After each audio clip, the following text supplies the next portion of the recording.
I recommend Nash Medica to most of the juniors when they are about to start their practice or when reading Medica.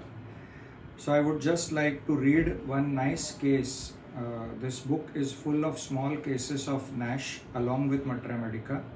So I would just like to read this nice small case where he writes, this remedy Colchicum has one of the most positive and reliable characteristics in the whole Materia Medica, and one which cannot be accounted for from any pathological standpoint that I know of.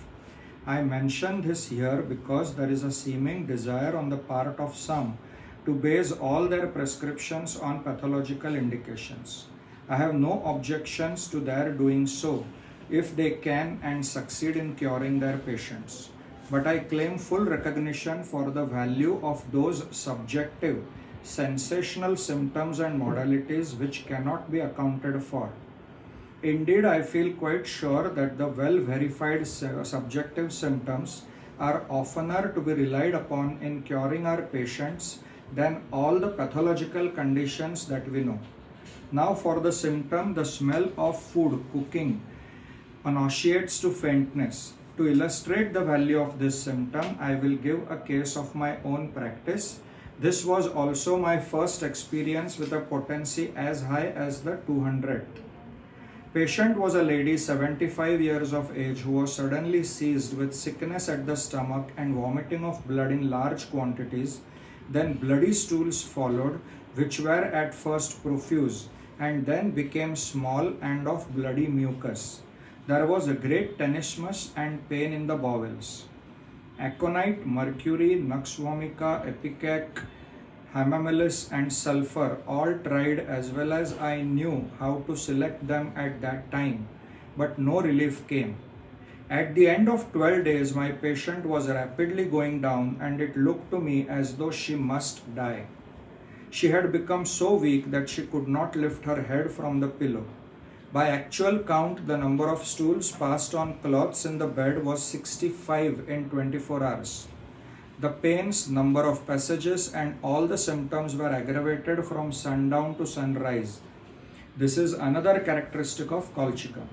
Now, during all this illness, this patient had been so nauseated and faint at the smell of cooking food that they had been obliged to keep the doors closed between her bedroom and the kitchen, which was 2 large rooms away. I was not so well acquainted with the Materia Medica then as now, and while I did not overlook the symptom, did not look of any remedy that had it. But I had my Lipes textbook of Materia Medica in my carriage, and I went out and got it and sat down by the bedside, determined to find that peculiar persistent symptom and fight it out on that line if it took all summer. I began at aconite and looked at the stomach symptoms of every remedy until the first time I remembered ever having noticed it. There it stood in plain English under Colchicum. Then I looked it in my medicine case for the remedy, none there, and I was 4 miles away from home. I had a box of Dunham's 200 potencies under my carriage seat that had been there over a year, but I never used for want of confidence in high potencies. It was the best I could do for the present. I dissolved a few pellets in a half glass of cold water and directed to give 1 teaspoonful after every passage to the bowels. On my way home, I stopped my horse 2 to 3 times to turn around and go back and give that poor suffering woman some medicine.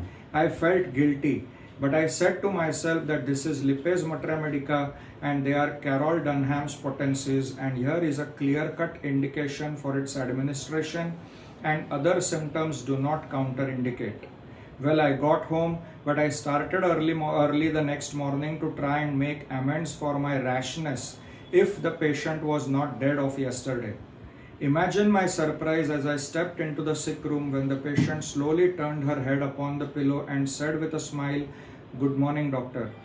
I had been met with a groan several past mornings. I felt faint myself then. I dropped into a chair by the bedside and remarked, "You are feeling better?" "Oh yes, doctor." "How much of that last medicine did you take?" "2 doses." "What?" 2 doses. I had only 2 more stools after you left. Don't you have any more pain? Pain stopped like that, putting her hands together. And I feel well except weakness. She took no more medicine, quickly recovered and perfectly well for 5 years after, and finally died at 80 years of age. I never got over that surprise.